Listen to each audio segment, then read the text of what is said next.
How's everybody doing? We are here today with our first UDS Metacast, the Ugly Duck Metacast. Everybody's gonna say a little something. We're gonna talk about the blockchain. That's one topic. The big news today also that we're gonna talk about is the hacking going on the OpenSea. My name is Glitch. We got Henry the blockchain whiz here. It's the author, aka Nft.crypto.nft, aka the nerdy thug, aka the diabolical duck. Gee, I can't go after that. I'm just Daniel. Today's the second day that the OpenSea has been hacked for 1.5 million. Jeez. It's the second time. So are people worried about this? What should we do? Are we still going to release our projects on the OpenSea? Basically, what are the concerns of that? What are they going to do to fix that? Like, personally, me, I think that the people who got hacked, I think that they should reimburse them their money with all the funds that the OpenSea has. Like, maybe they should give them back their money. They should find some way to reimburse those people and not just leave them hanging out there for dead like that. That's what I think. I still got love for OpenSea. I'm not going to say nothing bad about OpenSea because they took away Big Boy's blue check, and I don't want them to do nothing to us. I had a discussion with somebody earlier, and they said that OpenSea still maintains like 80% of the NFT exchanges and stuff like that. So they're not really going to lose their market share. It's kind of like he compared it to Apple, and Apple being one of the leading companies, and Apple's always going to have glitches, but people are still going to be attracted to Apple because of the look and the convenience. So I think because OpenSea is still so convenient and it's still so notable that it's like the Ethereum of NFT exchanges. Yeah, it's too big to lose. But I feel like the market, like the NFT market, is like moving towards more. As these projects develop a bit more utility and things of the sort, I feel like they're moving towards more niche targeted markets. You get me, marketplaces. So it's like, for example, we've got like Vivi. I'm doing a comparative analysis for Vivi because I really like their niche model. So Vivi focuses on like Disney collections and comic books. So like those sorts like digital assets. Universal Studios. Yeah, exactly. They even do stamps. Yeah, they go shit about Macy's too. Like you get me. So it's like as far. Yeah. So those like niche marketplaces. That's something I think is gonna come up a lot like over the next like 2-3 years. It's a bit more small scale, really targeted marketplaces as opposed to OpenSea is always gonna be OpenSea. That's the general market. But I feel like the biggest potential is in those niche marketplaces. Because if you look at like OpenSea's metrics, about 85-90% of these projects lose their value within the first couple months. Yeah. So that's why there's a whole big thing like OpenSea where I feel they're about to lose hella market share within next over 2022. I think things are gonna start moving towards in-house marketplaces. So like, I'm developing my own I need my own marketplace. You get me? Because we're gonna see. I feel like what we're gonna start moving towards is it's gonna be like geographically based. So you're gonna have like the Asian version like OpenSea where it's like strictly like Asian artists and things of the sorts. Like I feel like that's where the meta space is gonna be. You're gonna have the African. I got you a question, right? So with a giant like OpenSea being hackable, right? Because I was actually talking to somebody too about the same thing, like opening smaller marketplaces. How do you feel about security if like a giant like that can get hacked? You know what I mean? Yeah, I definitely hear that. It definitely needs to be like doubled down. That's why we got people like Henry on the table too. You get me? Just based off that's the blockchain specialist, right? So from a security end of things, based off the blockchain, that's very easy to sort of appease. But I feel like OpenSea's biggest thing was they just switched out their contracts. That's different from the blockchain order book, right? Yeah. You would see on Etherscan. Yeah. That records the transaction occurring.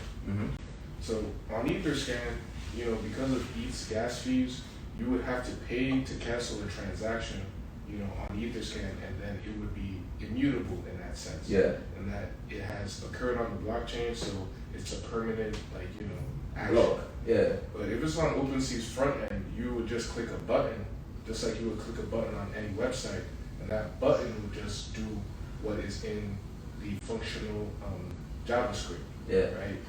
And so that's the disconnect. There's like an off-chain and an on-chain. So it's not that they switched out their contracts, they just have like a multifunctional, like, you know, system. And when it came to like talking about the security on OpenSea and you mentioning them, like, you know, reimbursing people that lost their funds, we have to remember that they are not an FDIC insured marketplace, right? So you're literally giving legitimacy to a platform that doesn't have backing or any form of insurance. So it's all vibes. Yeah, so you're gambling. You're literally Just gambling. But some type of implementation of security for people to use it has to be, you know, implemented in some kind of way down the line. There was that company that got about like, I think it was like $1.5 million in like taken, and I know they like working on like reimbursing holders. You get me? So I feel like if OpenSea could carry something out like that, would be brilliant. But what do you think about That's due to litigation though. Yeah. Yeah, so you know, it's either they do it or they go into jail. Yeah. It is not it's not that they have a framework set up that kind of like, you know, actually insures you against like, you know, losses. Losses, yeah. No, it's literally that they're It's just being forced to do this shit. So basically, they're not forced. They're not going to do it. No. And then there's business, isn't it? Hate to see it. But so, what's your take on? Do you feel like OpenSea's front end was open to like attacks based off the fact that it's so massive? No. Or do you see something like similar being able to be done with like a VV or like a Rarible? On VV or on Rarible, yes, because Rarible is open source and you can see its code. Like, you know, but VV is like a private institution. Yeah. Because you know, it's associated with Disney. Yeah. And Marvel Comics. So centralized organizations like our traditional, you know, organizations, they're gonna be different. They're gonna have centralized servers, just like VV. VV, you cannot cash out from VV, right? Ever. Yeah.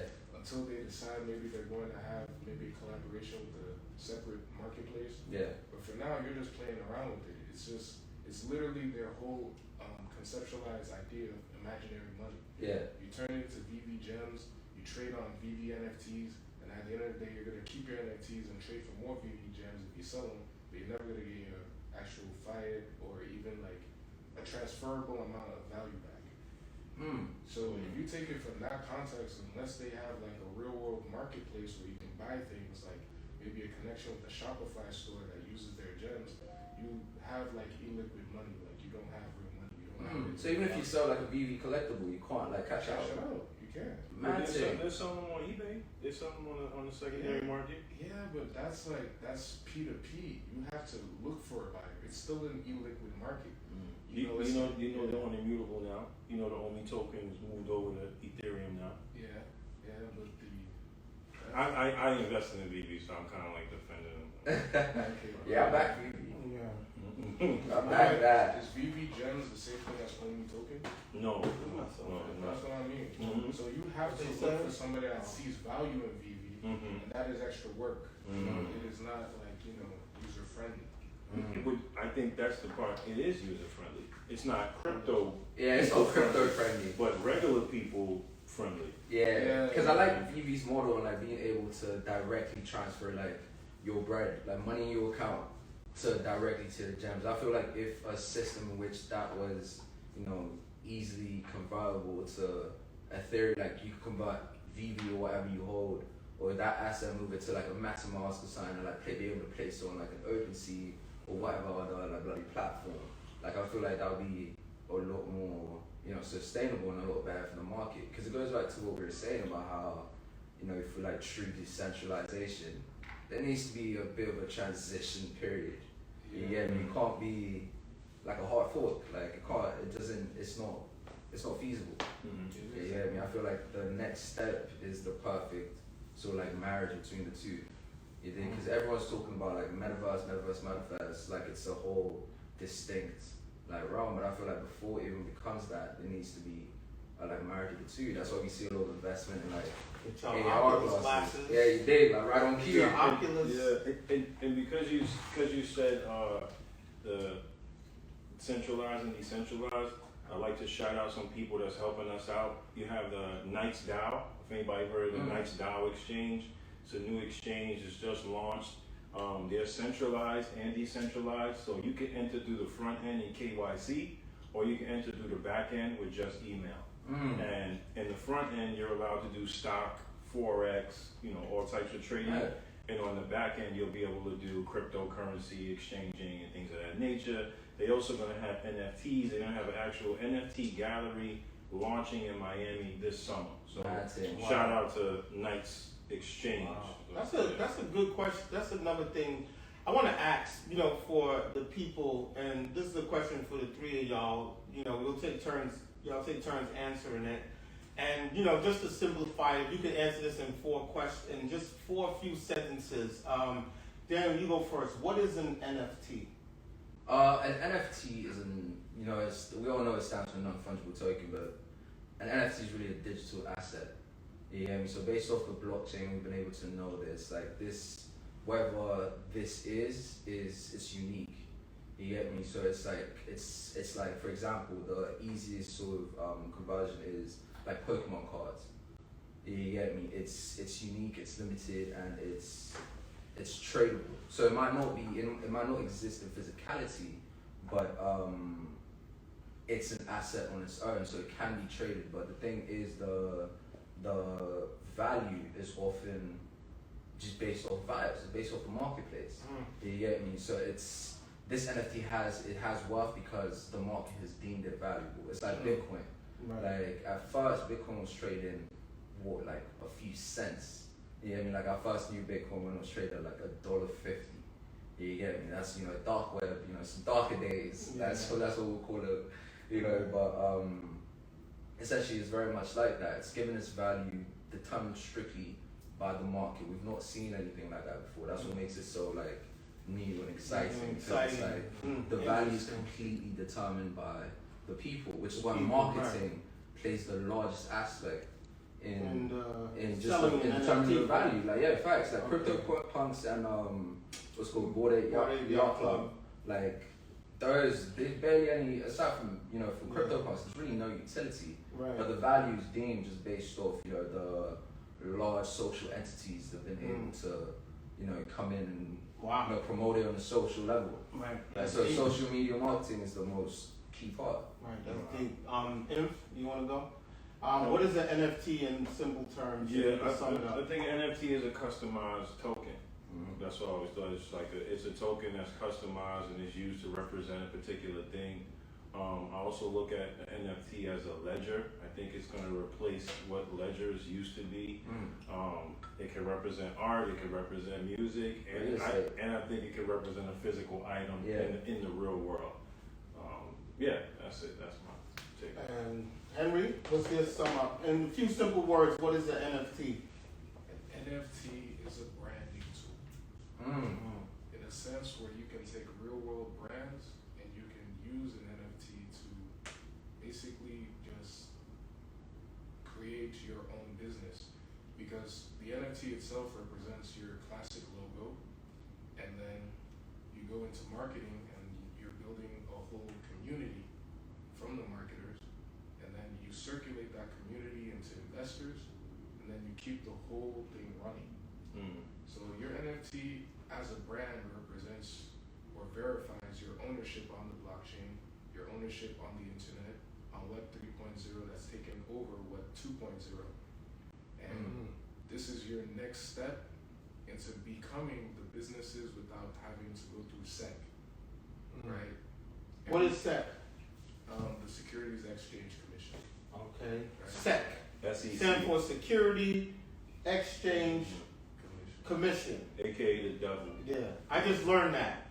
I didn't know that. I just learned that. So, as you tune into our podcast, basically, you know, we're learning together. This space is very new. So, you know, we're here with you. Any questions y'all can ask. You can also call in and we can get a discussion with some of the things that y'all may not understand. But anyway, moving along. So the next topic that, you know, people always ask is, how do we create, and you guys touched on it a little bit, but how do we create the most value? How is the value created in an NFT? Like somebody said, I'm not spending that much money on a pixel.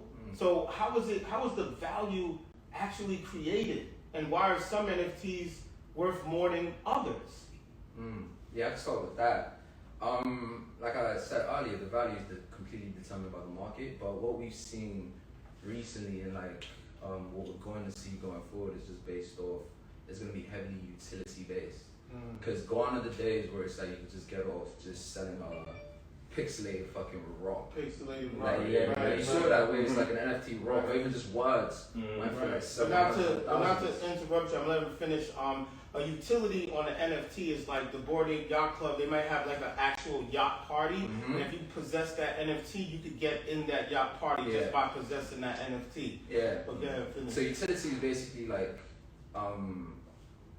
it's real world, tangible use cases. Yeah, perks for this ownership. So it's like, Bored Ape Yacht Club is access to a private sort of event space. You have this other one, I can't remember its name off the top of my head, but what it does is it basically gives you access to a list of like angel investors and things like that. So you know that's utility. So it's utility could be anything from a raffle on an actual physical asset, a bloody sneaker. That's utility. Like you own this NFT, you're immediately given access to this raffle for this limited edition sneaker. Like you own this NFT, you're given access to this event space. Right. You're given access to this metaverse environment. Like Ugly Ducks, we're just talking about creating a VR sort of duck tower. So the ownership of the Ugly Duck is going to be access to this meta space. So that's utility. So that's what we're going towards. Right. Utility. I agree with him with the utility piece. But I also think it's the quality of the artwork. Like for me personally, I can't speak for everybody. If I don't like the artwork, I don't even care what your utility is, because I think the artwork shows how much craftsmanship you put into it. I think another big aspect of NFTs are use case within a metaverse environment, right? But if not to cut you off, but if you say the artwork, like there are NFTs selling like the CryptoPunks, like that's like, I don't think that's great art. It's just like little. But they've been around for a long time, so they have like this vintage appeal. Yeah, they have this vintage appeal. You know? That's why they sell. They're like an artifact of NFTs, right? They've been around since 2016. But the other thing that is the NFT and its use case within a game. Like there's a lot of play to earn games. Like there's this game called T-Town, and I have an NFT that's a tractor trailer, right? And the tractor trailer helps me farm more. So the more I farm more, the more I earn more T tokens. Right. So I like that idea. Say like that game Star Atlas, right? Somebody just bought a spaceship for $150,000 to fly around in the Star Atlas metaverse. So I think the practical use case within a game metaverse is also a big deal with NFTs. Right. And they're flying around in there with the Oculus with the when Oculus. they go into the metaverse. Yeah, we're looking for an Oculus sponsorship. Right. Yeah, absolutely. Yeah. But Henry.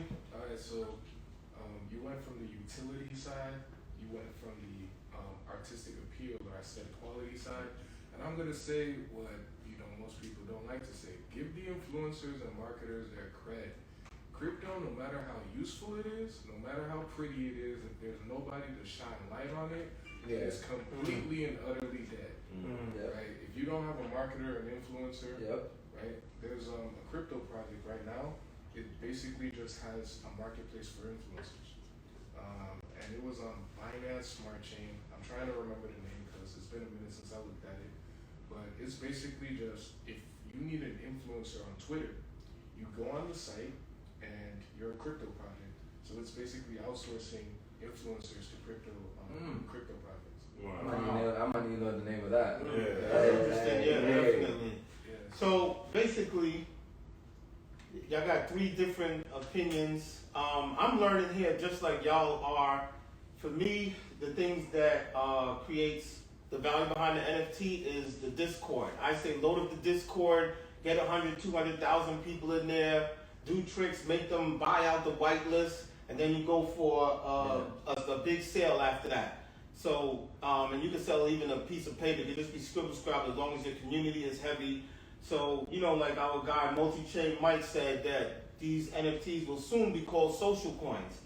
And everything, you know, everything that you sell you have to load up a Discord and load up the community and then sell it. It seems like what the world is, you know, coming to in general. So what we talked about earlier about the blockchain, but we didn't really get into it. Like, what in the world is a blockchain? Like, everybody, you hear it and you say, oh, this was minted on the blockchain. 2 things, what is minted and what is blockchain? Because I'm with y'all, like, when I first got into NFTs, I didn't know what it was. I was like, minted, blockchain, what is that? So this will be the last question of the day, but if Daniel, you could set that off for us and tell us both of them in short terms. What is minted and what is the blockchain? Minting is essentially just actually creating the block on the chain. And that's essentially what it is. It's creating that immutable, just literally like just stating this is here and it can't be changed. You get me? That's essentially like what the way the blockchain is built. Like why it's called blockchain is it builds these blocks. So minting is the process of putting this on the blockchain, and that's giving it its unique ID and things of the sort. I feel like Henry might be the best person to speak on this. This is the blockchain expert. Yeah. So I was literally gonna say it's literally just creating a specific transaction of currency for the first time on the blockchain. So it's first creation. Oh, yeah, that's it. Minting is the first creation. Yeah. And and once it's minted on the blockchain, it makes it one of one because it's recorded. So it makes it one of one. Transaction. Wow. But I want to give my theory on the blockchain too. I think that what got me into crypto is I heard the word blockchain. I was looking at it, and in my mind, I visualized digital DNA. It's a means of recording information chronologically, so you can never change it. You can only add on to it. And the minting process is kind of creating that unique coin that represents whatever you minted, whether it be a song, a book, or a piece of land, whatever it is. You know? Right. That's dope because in reality, we can probably, in the future, we'll probably be able to buy houses and mint them on a blockchain without going through all of that paperwork that they want you to do. You will. I think they're doing that already. Well, I'll bet my life. They're doing that already. I bet people are going to be selling land as NFTs, like real land. Real you're going to land. put on your Oculus. You're going to go. You're going to survey the land. You're going to look at the water on it, this and that, and then you're going to buy the NFT and own the actual piece of land. Wow. That's so much easier than filling out hours and hours worth of paper. Right. Because that's what I was saying about connection of the digital to like physical assets. Yeah, I mean, so it's like it's gonna change the way even like health records are gonna be kept. The health. Yeah, I mean, so it has application to health. Literally, it's going right now. We're seeing a raise in music NFTs. Yeah. You get me? It's already changed how gaming works. Yeah. Right. You get me? So we've seen it go through art, music. Now we've seen it go into other like physical assets. So at the end of the day, like NFTs are gonna be fucking bloody everything. Every single industry is going to be disrupted by it. One aspect of the blockchain that should be understood is that it is trustless, right? Trustless in the sense that you do not need a real world partner to carry out his part, right? In order for the transaction to go through. In traditional banks, you require the trust of the bank. It is trust. Right. They have nothing backing. Once you give them your money, they're reinvesting it into the financial money markets. So your money is literally gone. The banks are illiquid. Excellent. That's amazing. But anyway, you know, we're going to talk about a lot of interesting topics. Excuse me about the noise and the interruptions. We just wanted to do a test run, but we're still going to put this up. We're going to put it up raw and dirty just like it is. You tell them and make sure y'all put questions in the comments. You know, put stuff in the comments. Let us know what you want us to talk about. Next time, which I want us to talk about. Discord. The Discord. Join our Discord. Join our Discord. Ugly Duck Society. You could. We're gonna put the link on the bottom. It's so much to talk about. It's so much to do, but I am excited that we started this podcast. Let's go. Let's get this thing popping. No, is that the general question? Yes. Yeah. What are you aiming for? For me in this crypto space, I'm aiming to. I'm a firm believer in the biggest use case for crypto and blockchain and NFTs is in Africa. You understand? So, because at the end of the day, Africa is one of the most raped and pillaged societies that we come across and ever exist. You get me? So for me, it's the utility that this blockchain, this trustless space can sort of provide as far as these entities, these continents, these countries that are afloat with corruption. You get me? Where it's like that's such a heavy place in the actual like governance. You get me? So that's why it's like statistically we see higher use cases of cryptocurrency and higher adoption rates in countries such as Turkey, in countries such as Nigeria, Saudi Arabia. You get me? Heavily corrupted or quote unquote minority countries. Those have the highest adoption rates. The US is still in single digits. As far as the adoption of cryptocurrency, they're sitting at about like 8% right now. Russia just picked it up. Yeah, they just picked it up. Like Nigeria's been sitting at 25% since July last year. Turkey is sitting at like 35-40%. You get me? So my thing right now, my aim in the space is to play a role in basically sub-Saharan Africa and introducing the blockchain and the NFT space to this environment.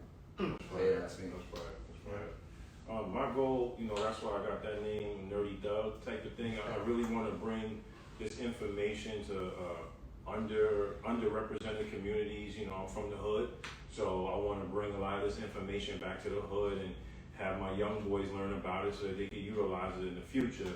Another big thing for me is I want to be a land tycoon. I want to own a whole bunch of land in everybody's metaverse. That's a big deal for me. And the other thing is I'm an author. I'm an author and a filmmaker, so I'm also looking to see how this blockchain technology applies to my field of choice, which is writing and creating films. That's beautiful. Yeah, I know, right? I felt like So me personally, I do relate with Daniel. I am of Nigerian descent. I'm a first generation American. I do believe that Africa is very untapped, aside from in the physical, in real life, IRL. But the digital, I want to build a whole internet network in Africa, and that would be the blockchain. And my whole goal of it would be, there's already decentralized autonomous organizations and DAOs for the blockchain, to make such an efficient system that eventually real world governments would have to be overthrown in order to adopt that efficient system. There are 54 countries in Africa, 54 nations, right? With about 80% being of below the age of 25. Yeah. Wow. It is estimated by 2050, the whole of Africa would outpace China in population. Yep. So we would literally have the highest labor force in the world.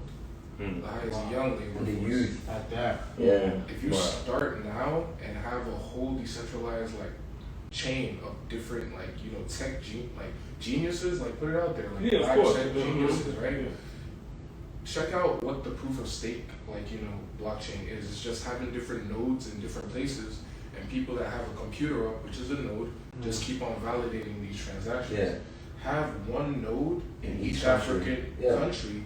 You literally just get a university student that's on LinkedIn, right? And he lives in Rwanda. Get another one in South Africa. Get another one in Nigeria. Right. And all of you guys are literally validating that there is a network within Africa on the blockchain.